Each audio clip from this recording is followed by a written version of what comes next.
Oh no. Missing. Greg? Missing. I thought this was a duet. Missing. Oh, so you're just gonna sing all the parts? Those are not the right sounds. Can you hear me?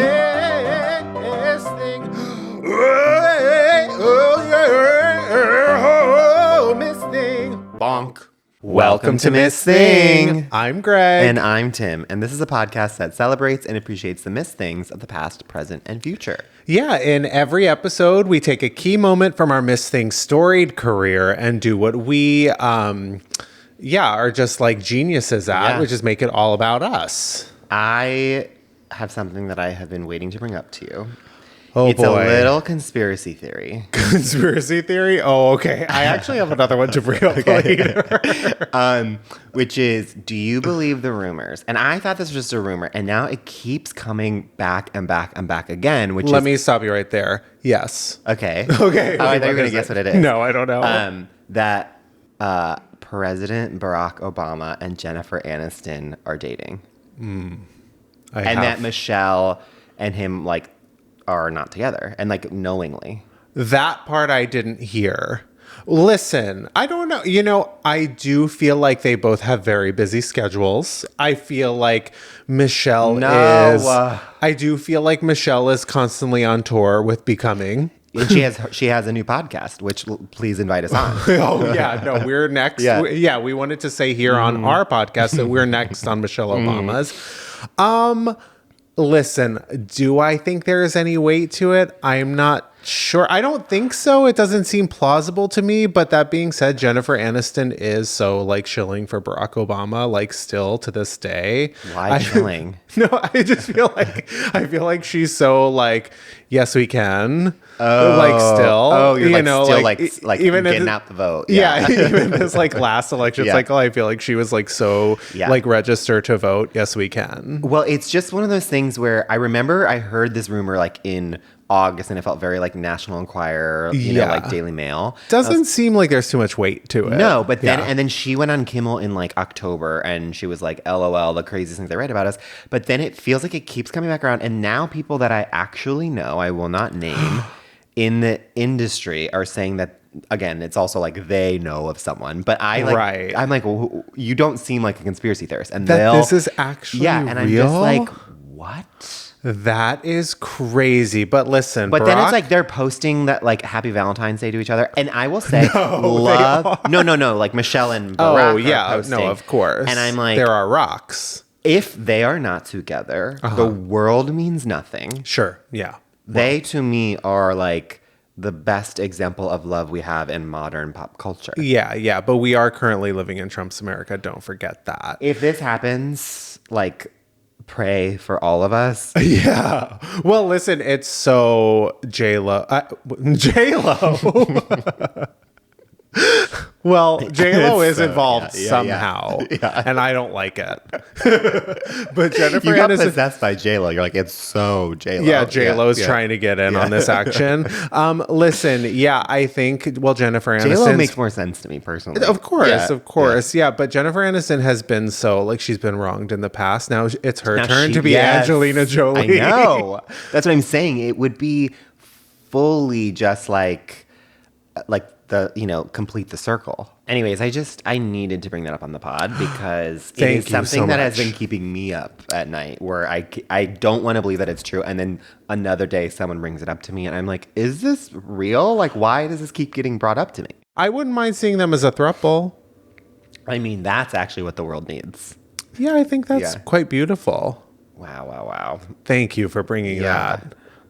Should we get right into Dodd Mom Sauce? Yes. Absolutely. AKA Doll of the Day, Mother of the Moment, Sister of the Second, our first and most famous segment where we talk about the person, place, or thing that we are currently super obsessed with. Yes. That's not the rumors about Barack and Jennifer Aniston. I can't be obsessed with that because I don't want it to be true, but it's consuming my waking thoughts. Well, now I don't know how you expect me to get through the rest of the podcast after you brought that up. Well, I can go right into my Please do, yeah. What I am currently obsessed with is the viral meme I don't know if you've heard of it or seen it. She just turned 19 in Poland, or she's celebrating her 19th birthday in Poland. Not that one. I've seen like they waking up the morning of the Titanic. Is it like AI? No. Oh, okay, so no. It is. Okay, so she just turned 19 in Poland is this new thing that's going around where it's like, I guess the history of it is when you grow up in Poland on your 19th birthday, you have to be tested to see if you can serve in the military. Sure. And so now on Twitter, gay culture is turning it into like testing these women to see if they can serve. And so then they'll be God. So then they'll do like a clip of just like Olivia Colman single tearing in the crown, and then it will be like she just turned 19 in Poland.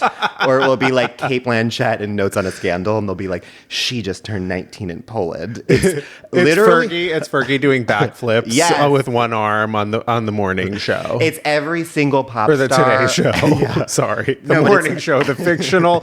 God, I've got Jen Ann on the brain. And J.Lo. It's every and honestly, she just turned 19 in Poland. Yeah. Definitely. That dress. I mean, Kate Hudson, the dress, as I famously said in How to Lose a Guy in 10 Days. She just turned 19 in Poland. It is, I can't get enough of it. This is the corner of the internet that I want to be a part of. Totally. This is the only type of content that I want to consume is very niche, gay clips of women like serving the house down boots mama. Yeah. And turning 19 in Poland. And as a Polish American. Right. I mean, who's 19? Yeah. Thank you for bringing that to the world. As someone who just turned 19. Yeah. Well, Yeah. You're going to see it everywhere now. that is so funny. I haven't seen that yet. It's shocking that you're bringing me a meme. I know. Cut to I that. thought you were going to be explaining it to me, and I was like, oh, okay, I guess I have to bring it to the pod. Cut to that meme actually being 19. It's so old. It just turned 19 globally. Honestly, it could be that old. Yeah. Okay. Greg, what is your dot mom sauce? Listen, my dot mom sauce is also from the internet, as so many things are these days. Yeah.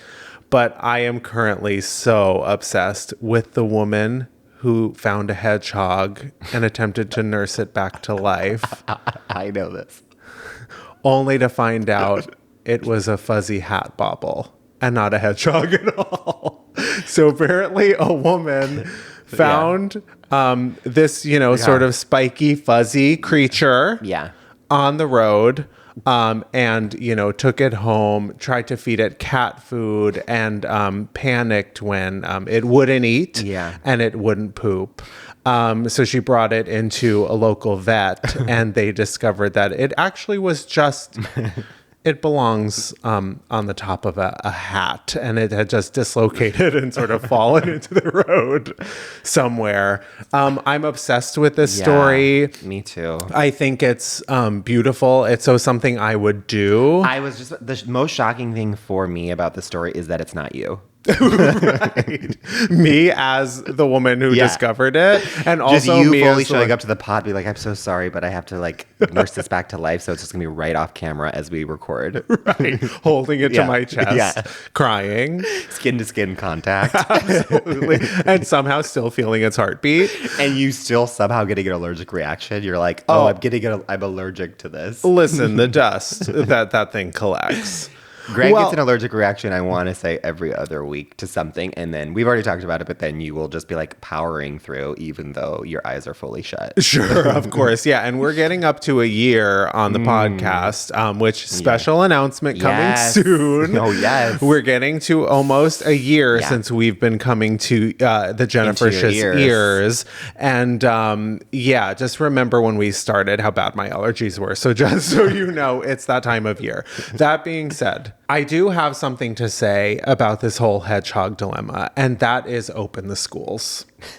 And by open the schools, I mean everyone on the planet should be required to watch the Rosie O'Donnell talk show. We have a koosh literacy problem. It is affecting the globe. It's an epidemic.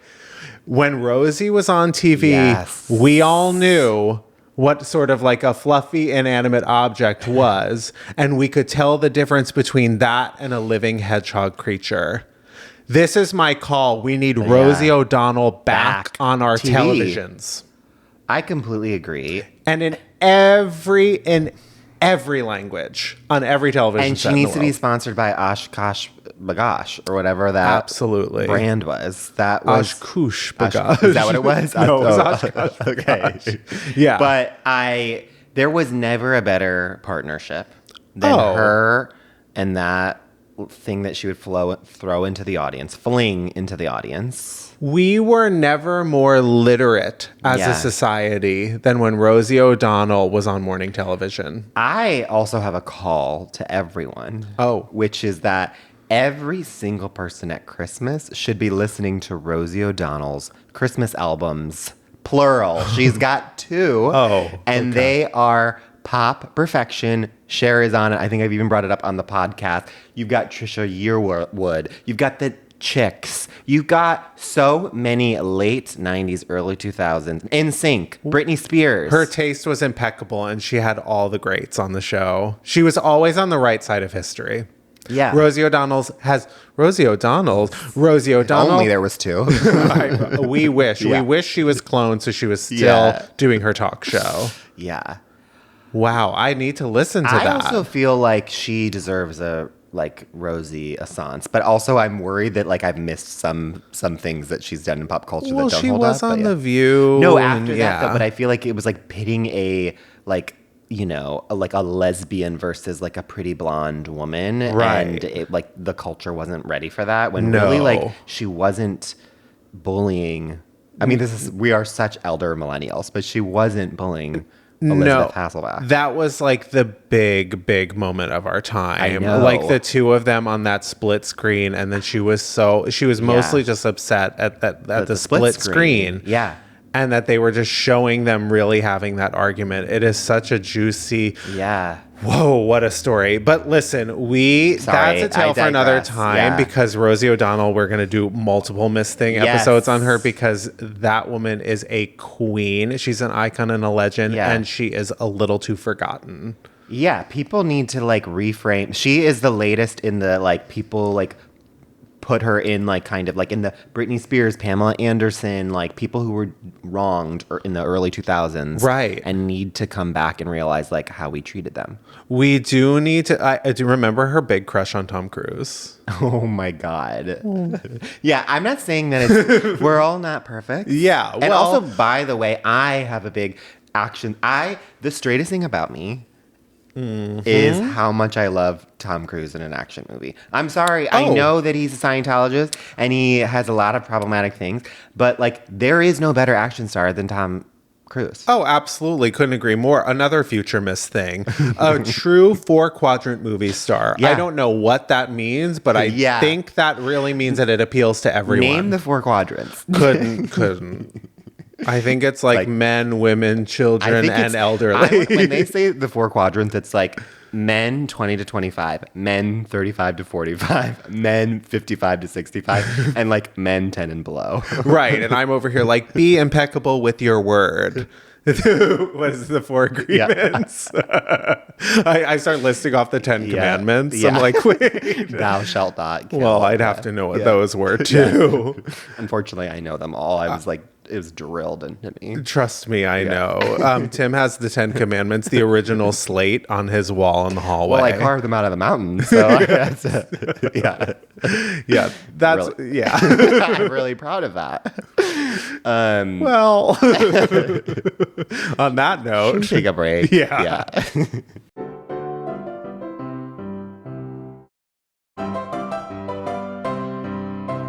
We're back, and it's time for our Miss Thing of the Week.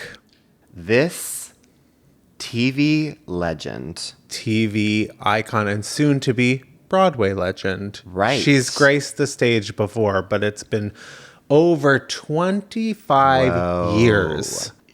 This is what you call an actress. Oh my gosh. And decades-long career, multiple Emmy wins.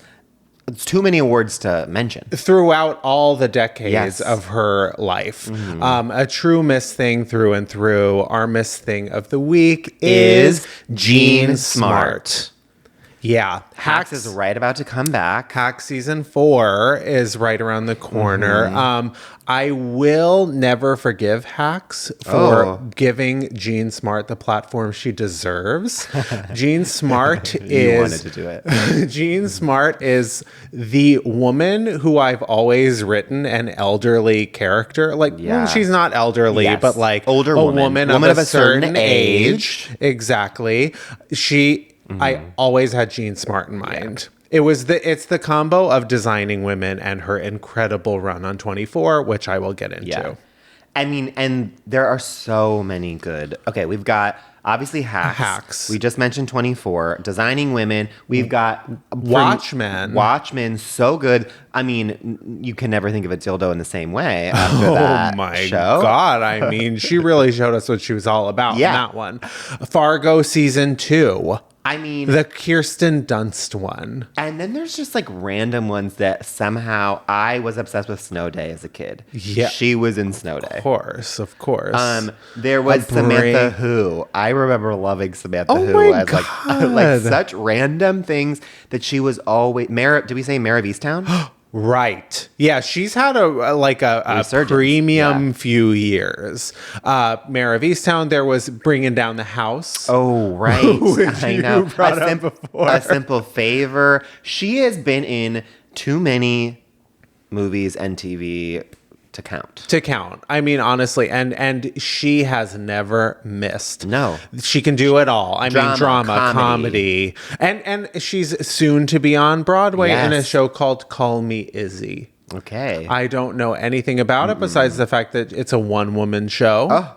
Which, if anyone can do it, it's Jean. I'm wondering if it's about Mrs. Izzy G, who was the child actor on AJ and the Queen. I hope that it's about. I've never watched that. I should. Yeah. Jean Smart playing the child actress, Miss Izzy G. Well, that RuPaul would randomly like post on Instagram and be like, "Incredible, Mrs. Izzy G." I hope it's about Izzy Stevens from Grey's Anatomy, and it's totally she's playing, the fallout. She's playing Katherine Heigl like 60 years later. That's what my hope is. Yeah. Or maybe I shouldn't say 60. Speaking of Grey's Anatomy. Okay. Jean Smart really first came into my sphere. Please get into it. In her incredible role as the president's wife on 24. 24 was the original binge series. I know you've never watched it. I don't know how you've never watched it. I know that I'm wrong. It feels too straight for me. I know, you'd think it is such straight television, but there's such innate queerness to it. It's also, I mean, it's so problematic. It was so monoculture, at that time. So it's like you couldn't escape it in the year 2004. Yeah, it's so like post 9/11, like terrorist. But that being said, like the device of doing like the real time storytelling is insane. They don't make TV like that anymore, except apparently The Pitt. Oh. And The Pitt, I'm not sure is a real show. What I want to know is somehow there's 7 different The Pitts on TV right now. I feel like every time someone tells me about a new show, it's like another medical drama on a different streaming network. And then I'm like, oh, The Pitt. And they're like, no, it's called this. I'm like, what?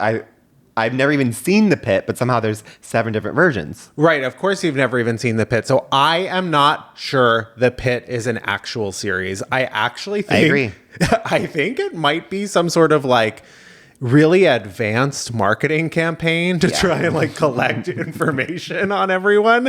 It's everywhere.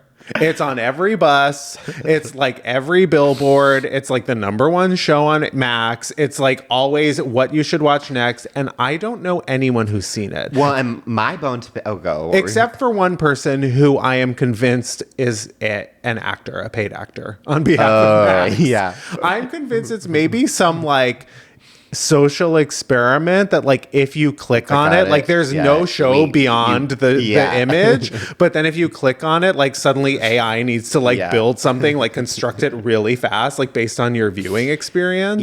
If you click on it, you like actually enter the Garden of Eden, and then like, you cross over. Exactly. That being said, I can't wait to watch it. I'd love to see what the AI provides. I have no interest. Oh, and okay. I have a bone to pick with the Pitt. Oh, which is I feel like if you are going to call yourself the Pitt, like it should be about an armpit.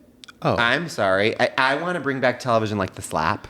Right. And it all revolves around just like one single slap and how everyone reacts to it. And this is something where it's like, I want a gay television show where it's like one hot guy flashes his pit and then everyone reacts to it. That to me is TV, not some sort of like ER medical reboot. Sure.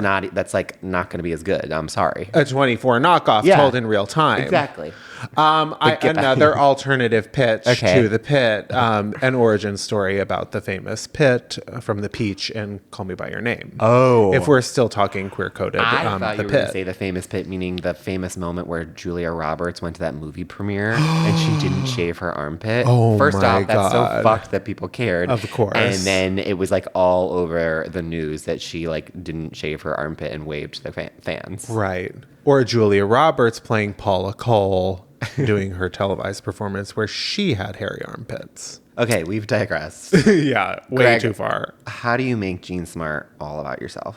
Listen, Jean Smart, again, I've said I've had a thing for Jean Smart for a really, really long time. I love her so much. You're only human. Of course. But when I look at Jean Smart, I, of course, am taken to her current, Emmy Award-winning role on Hacks. And I look at sort of the relationship that I have with my own mother. And we do have sort of a Deborah Vance, Ava sort of dynamic. My mom's sort of the OG comedian. Yeah. While I'm sort of like the annoying young upstart who thinks my jokes are funny. I can't wait to meet her. Oh my God. My birthday twin. You two are exactly the same. So that being said, I was taken back to a time in my youth where I, how Ava like has all these ideas that she's introducing to Deborah, and Deborah, she's a little resistant to them, but, ultimately she's the pocketbook and she's in charge. She's calling the shots. So Ava sort of needs to like load that in and get Deborah's approval. Deborah, much like my own mother, my mother had a convertible as well in the form of a Miata, her prized possession. She had a convertible Miata, still does. She sold it to my sister Anne, or she gave it to my sister Anne. It runs in the family. Yeah, the OG Miata from year one, the first year it came out. I cannot believe that this fact has not come out until this day. Yeah, Mary's Miata. That is actually like a very important like piece of information to know about someone's family, like if you owned a convertible. Yeah, it sat in the garage until summer, connected to a battery. And how many people can fit in this car? Two. Oh, two max. And two is putting it like that's a party. And there's 4 siblings. There's 4 kids. There were 6 in the family and a dog. Rosie O'Trimmer, named after Rosie O'Donnell. We will get into that on another episode. So then it was kind of like who got to go with your mom on a joyride. Of course. Sorry, I know that I'm going on a tangent, but like I have so many questions. Yeah. Well, listen, and I was being so Ava this one day, and I decided I had something that was going to change the course of both of our careers that I couldn't let pass another day. Okay. And that was that I needed to transition to wearing boxer briefs. I had been wearing boxers up until that point. I was a pudgy kid. And listen, I realized they were no longer doing anything for me. And I was starting to understand, like maybe we need to like spruce things up a little bit. They were, they didn't look so good bunched into my jeans. Yeah. They were not Jean Smart, my boxers. I needed to transition. I was like starting to come into my sexuality. I just needed to like feel better. Wait, I might have missed this. How old were you? I was in my teens. Okay. Early teens. But I needed, one day I had that idea and I needed to like really get Deborah my mother, Mary, on board.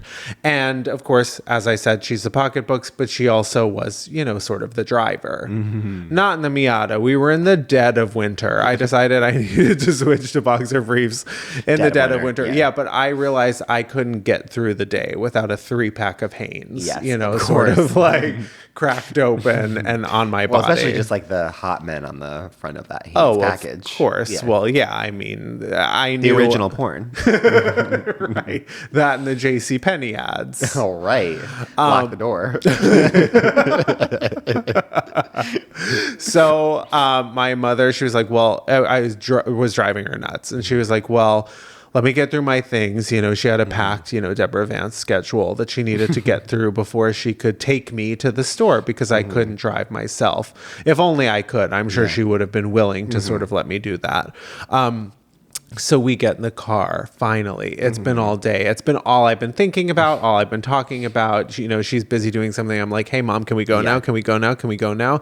So we get in the car, and I know she's a little annoyed. Yeah. You know, she's a little fed up with my antics. My Ava antics. Yeah. But I'm being so Ava, like being so charming, you know, telling stories, telling little puns. Yeah. And we're on the highway and we're like at one of the U-turns. The way the Jersey highways are laid out are, you know, unlike anywhere else in the world. Yeah. But they have these cute little U-turn sections. Okay. And they're my mother's like least favorite thing on the planet. So we're in one of those, and I decide that's an appropriate time to sort of tell a joke. And I don't think my mother finds it funny, but it did distract her enough to the point where she was moving forward and rear-ended the car in front of us. Wow. And this is the start of your comedy. Yeah. And this is sort of where our Ava Deborah dynamic is at play. Like if my mother could, she would have gotten in a helicopter and got out of there. But I was so Ava, I needed to like get to the antique store and get that rare antique to sort of make everyone happy, everyone being myself. Yeah.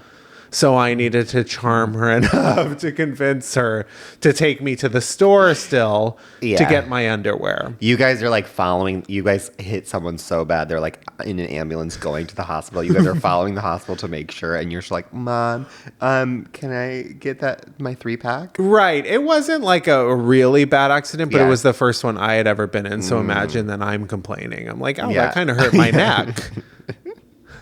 I mean, I could totally see you being like, wow, that really hurt my neck. I think I need like a couple more packs. Yeah, I'm suing my mother. Like, I think in order to get through the day, I need like at least 12 pairs. Right. So that's sort of like the push and pull we always had. But that day, you know, I did change the course of history. I did get my 3-pack and I've never turned back. It is actually a sad day. It took me a real long time. I think I didn't switch from boxers to boxer briefs until I was like 22, which was like honestly the most embarrassing thing I've ever admit on the podcast. Yeah. Well, we all turned 19 in Poland the day we switched to boxer briefs. Honestly, like I do think that is like every gay man turns 19 in Poland their first boxer briefs. You just walk differently. Totally. And now it's so thong. Everyone's so thong. What if I just like wore thongs? Are people wearing thongs? Some people seem to. They're doing full whale tail. People are doing such whale tail. Okay, well, at the club. Men or women? No shade. I'm just trying to be in with the girlies. Well, listen. Men are doing whale tail, and tramp stamp is so back. Yeah. Which I thought we never thought it was going to come back. You give such tramp stamp vibes. Oh. You definitely give like that, like you turn around and you'd have a little music note right about your butt cleavage. Anyways, how do you make Jean Smart all about you, Tim? I make Jean Smart all about me in that I also think of hacks. Of course. I think of how she is, kind of at this point, like the first person you think of when you think of like horrible boss, you think of Jean Smart. And, totally. I think of Gennifer Aniston. Horrible boss. Barack Obama's yeah. potential lover. Yeah.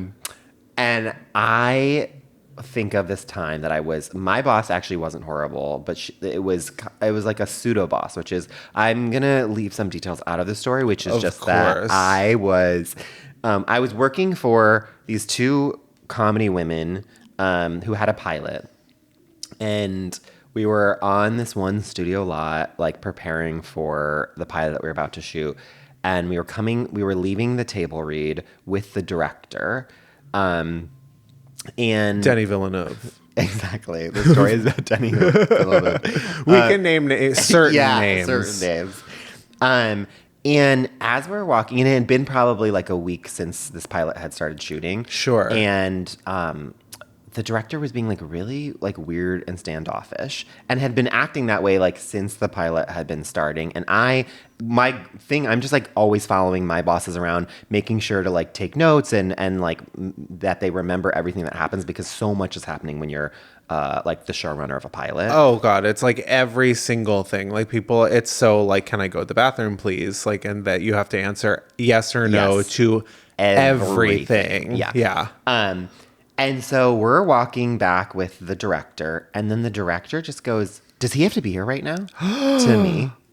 And I was like, "What?"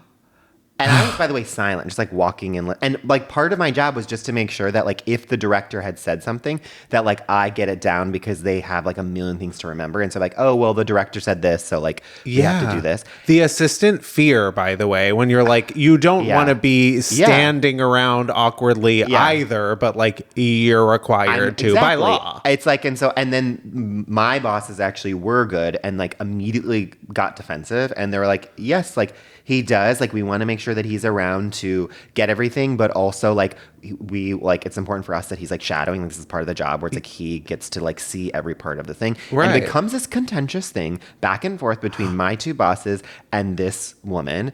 And it's like one of those things where you want to Denisha Villeneuve. Denisha, yeah, exactly. Where she then brings up a time that I forgot about, which is like the very first phone call that they had with the studio. I took notes for my bosses, and then afterwards I sent an email to the director to be like, this is a recap of the notes for the pilot. Yeah, sort of normal protocol. Exactly. And I remember she sent back a curt email that was basically like, oh, I wasn't aware that you were on the call.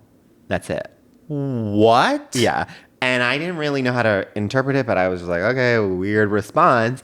And then it turns out I did end up having to like leave that like confrontation between my bosses and this director. Mm. And my bosses ended up telling me that she just didn't like that she wasn't told, and that it was like, felt like I was doing something like shady. Oh, you're like sort of spying or something. But I was like, my boss has asked me to take notes on the call, and you just weren't aware. Has this woman worked in Hollywood? Yes. I almost said a very incriminating piece of detail. This woman is experienced. Let me just say that. All right. She's been around. Sure. And so then from then on, it also became this weird thing where my boss is like, also, we're just like being like, now you're coming to everything with this director too, right? Like, so now you're like the proxy war. Exactly, where it's like I have to be there, and this woman is ignoring me like the plague, and I'm just like, this is so awkward. We then end up having to go to this night shoot, and we're in this like far away like jungle basically. Yeah, and it was like there was like a breakfast, lunch, and dinner for this whole day that we were shooting, and every time I had to sit at the table with my bosses and this director and get ignored by the director. It was so awkward and excruciating. That's crazy. So crazy. She's homophobic too. Yeah, because she hates assistants. Exactly. Because assistants are gay by nature. 100%. Even if you're a woman. Of course, no. Yeah. There's something so gay about being an assistant. If you are an assistant, you're gay. Yeah. Like, sorry. Yeah. And so, it gets to the end of the night. We finished. We just had dinner. And then the director goes to, for whatever reason, she was going to, I'm not going to go into the details, but she had to stand up on a car to address the entire production about this one scene that was about to happen. And as she's going to do it, she turns to my bosses, and I see that she has the biggest piece of kale in her front tooth. And in that moment, and I was like, okay, do I say something or do I let this unfold. Because that's my job as an assistant. And so I was just like, I don't know what to do here. I'm like, this woman already hates my guts. Mm-hmm. And people sometimes get really personally offended if you tell them they have food in their teeth, as if they've done, like, you've done something terrible or they've done something terrible. And you're like, I'm just letting you know the current situation. Right. I'm trying to help you here. Exactly. Yeah. And so then Some people don't like to be saved. Some people can't be helped. Yeah, exactly. And so I didn't think too much, and I was like, you know what, I'm just gonna tell her, because like this is just, I always tell people when they have food in their teeth. I think it's a nice kind thing to do, unless you're my co-host on the pod. Yeah. And we're going on camera, and then it's like absolutely never. Like, do you want to have more? Do you want to eat more of that? Yeah. I actually made this kale. Yeah. I chopped it up real fine. Eat this. Yeah. And so a full plate of parsley. Yeah. And I'm like, I think you should have a little bit more. So she goes to stand up, and then I, like, truly like a little kid, kind of like pull on like the bottom of her jean or whatever, like little like naggy toddler, being like, hey. And she's like, she looks at me, she gives me the stinkiest eye. Mm-hmm. And I'm like, sorry, I just want to let you know you have a little in your teeth. And she, at first, like, it was chilling, spine down, like full chills down my spine. And then I was like, great, it's like another thing that I've done. And then she, like, puts her tongue on her tooth, feels it, and she's like... I'm not loving the description. The more we get into it. And then she realizes that she does, in fact, have kale in her teeth. Of course. Why would you lie about that? Exactly. Yeah. And when that happens, she then, I will never forget it, jumped off of the roof of this car, gave me the deepest, longest hug anyone's ever given me. And she was like, that is the nicest thing. You are a real one. That is a real one. She kept saying the words, the real one. She's like, you're a real one. You are, thank you. Many people would not do that. I would have just addressed 200 people on the set with kale in my teeth. And I was like, oh, like, no problem. From that day forward, for the rest of this other week shoot, I was treated like a god. It was insane. She literally, for the rest of the shoot, she would be like, Tim, do you want to call action?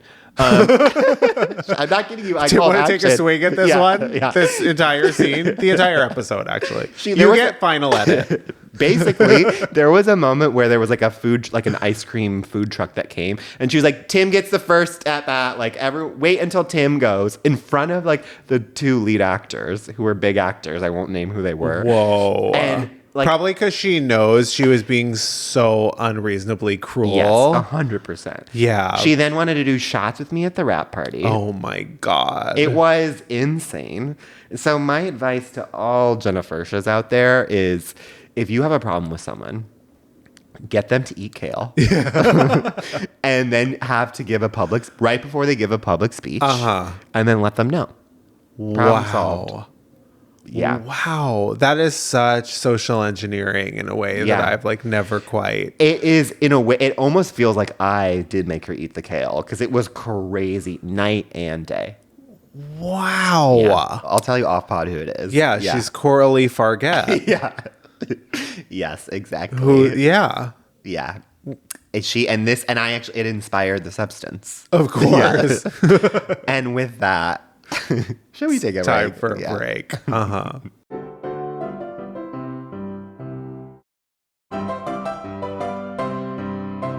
Welcome back. And it's time for Diva Down. Mm-hmm. Diva Down, of course, is our last and also most famous segment, where we take a person, place, or thing that really needs our advice right now, whether they ask for it or not. And they never have. Not they will. So far. They will. They will, and they should. Yeah.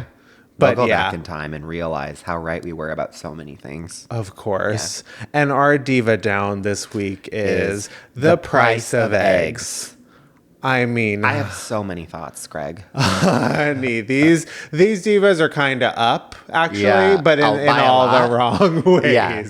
I mean, it's like the price of eggs this, the price of eggs that. It's like, let's talk about something more interesting, like The Shape of Water. That movie put me to sleep, so I don't want to talk about that movie. This is the thing. Okay, the price of eggs is like a phrase that people use, like your grandparents use. And now we are the grandparents where it's like, now we're going to be that generation where we'll be like, I remember when the price of eggs was $11. My thing is, I understand before we get fully into it that it's because of a bird flu. The bird flu is taking out flocks left and right. Right. And we just have it better eggs. be. Yeah, exactly. At this point. And my advice to literally all of us is we need to buy as much alcohol as we can, because what is happening right now, this is an omen. This is back to 1918 bird flu vibes. Sure. We are back in time. The 1918. You don't remember the big bird flu that we learned about in history, like 1918 bird flu? Okay, well, for whatever reason, my high school really fixated on the 1918 They were really bird into flu. that. Yeah, we were more potato famine in mine. For we us, can only learn about one. cared about that. Sure, That specific one. Yeah, I think it was the biggest one of the last century. That's fine. That's totally. You know what? That is fine. Yeah, no, it's fine. I mean, it's devastating. It was so hard on us all. You remember. Yeah. And directly right after I turned 19 in Poland that year. Yeah, you were born in 1899. Yeah. And what happened right after the bird flu? I know you know because you were alive back then. Prohibition. Oh no. So we're in for it. It's a bad omen. It's a bad omen. Everyone buy as much alcohol as you can. It's also going to be a disinfectant, act as a disinfectant if like you do get the bird flu. Yeah, you need to wash your hands with it. Yes, exactly. Yeah. So just next time you're at the grocery store, stock up. Sure. Okay. Yeah. Well, those tariffs. Yeah. You gotta stock up on locally made, whiskeys or what have you. Not the 200% marked up wines from France. Oh my God. Not that. Sucks. Yeah. Everything sucks. You know what? Better yet, start brewing your own moonshine. Oh, okay. Yes. That's very 1918. Okay, and that is actually, I know I'm always out here on the pod saying it, but we should do that. Totally. Missing moonshine. Missing moonshine. Our new endeavor. Yeah. Coming soon.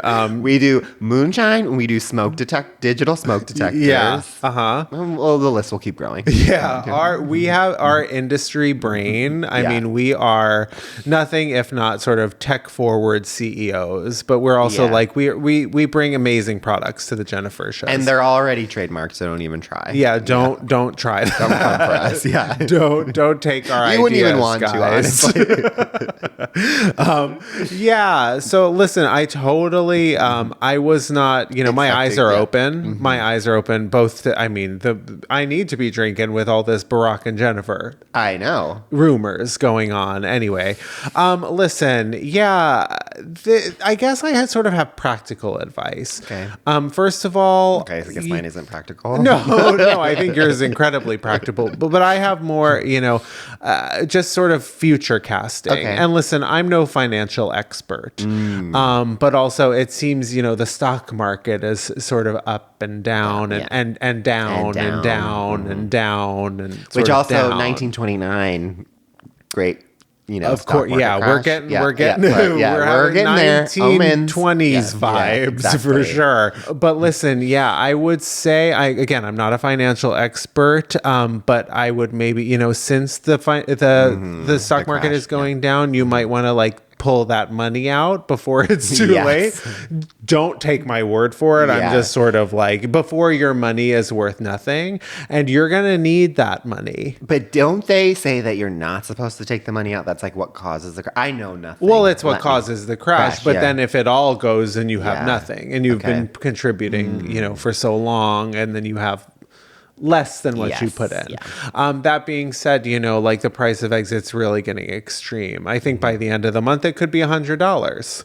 So I think we have to take out a second mortgage to buy a carton of eggs. Exactly. So you're going to want to take your money potentially out of the stock market. Again, I am not FDIC insured and I'm not a financial expert. But I want to take your money out of the stock market before it goes down to $100. And then take a trip to Poland. Yeah. And then you're gonna want to buy a carton of eggs, 12 dozen, Or you can take that $100 that you pulled out of the stock market. Yeah. That's all that's left. Yeah. Go get yourself a Costco membership where the price of eggs is actually sort of regulated. Wait, how much are they? They're still serving $8 eggs, $8 for 24. For 24? Yeah. Yeah. At my the high quality ones. At my local Vons, first off, 0 eggs. Sure, of course. There Yeah, and hasn't it's been 1 any per eggs. customer or 2 per customer. You have to get there at No, like and I'm 10 saying a.m. like every time I go, it's only like the plant-based egg options. Okay. None. Don't know what that means. There are new like plant-based options for eggs. I don't know the product name, but it's everywhere. Sure. And then if there's 1 carton and it's $11 for a pack of 12. Yeah, this is what you get when you get a Costco membership. Okay. You get quality. You get a and pack, we need yeah. to be supporting Costco as they, also support DEI initiatives in this world where, we don't need to be going to Target and spending $20 on a carton of eggs. I love that you love Costco, and I want to love Costco. It's my favorite place on earth. Meet what mine I and Kris want- Jenner. Kris Jenner also, Loves Costco. your mother. There's no world in which Kris Jenner actually goes to Costco. She has someone go for her. Costco is her sacred space. She chooses one producer, her favorite producer at the moment, and goes and she wanders the aisles. It's I totally understand that. I hate shopping. I hate going to the store, but I love Costco. But my thing is, my ideal Costco is for it to not be jumbo, which is their whole thing. I don't want like a huge thing of cheese puffs that's like a container is bigger than my whole body. Well, listen, I don't know. It's different strokes for different folks. What I want a Costco that is actually normal size, which is just a normal groceries. But I wish that Costco had a spinoff. Right. That was just called like Costco regular, Costco grocery store. Costco minus. Yeah. And listen, there's nothing. I will be the first Costco minus subscriber. Yeah. Member. You're so Costco with ads. Oh, 100%. Yeah. Which ends up somehow like costing more than regular Costco. Wow. We are out here promoting today. Yeah. And I would absolutely do anything. I'm promoting them for free. Well, I would like you to promote our podcast now, Sure. which is follow us at Missing the Pod on Instagram and TikTok and on YouTube, and put up a comment. Yeah. 5-star review, 5 stars and above, nothing below. Nothing below. Actually, not even 5. Go above 5. Yes. Not even 5. Exactly. Find a way. Yeah, exactly. We believe in you. Yeah, and comment, share, spread the word. Put up a story. We love you, Cynthia. We hope you're thriving. And Cynthia, we hope you're also thriving. Yes. Yeah. Go have a drink. 'Cause you deserve it. Just like we do. Absolutely. After this? Yeah. Everyone does. Yeah. Okay. Well, we love you. We love you. Bye. Bye. Miss Thing Podcast is created, executive produced, and hosted by Greg Trimmer and Tim Zintek. It's produced and edited by Benji Simons, with cover art and additional creative support by Claude Zines. Follow us on TikTok and Instagram at Miss Thing the Pod. New episodes drop every Tuesday. Watch on YouTube or listen on Spotify, Apple Podcasts, or wherever you get your podcasts. Please subscribe, rate, and review, but only raves. Strictly 5 stars and above. Follow Greg at Greg Trimmer and Tim at Tim_Zintek on all social media. BONK.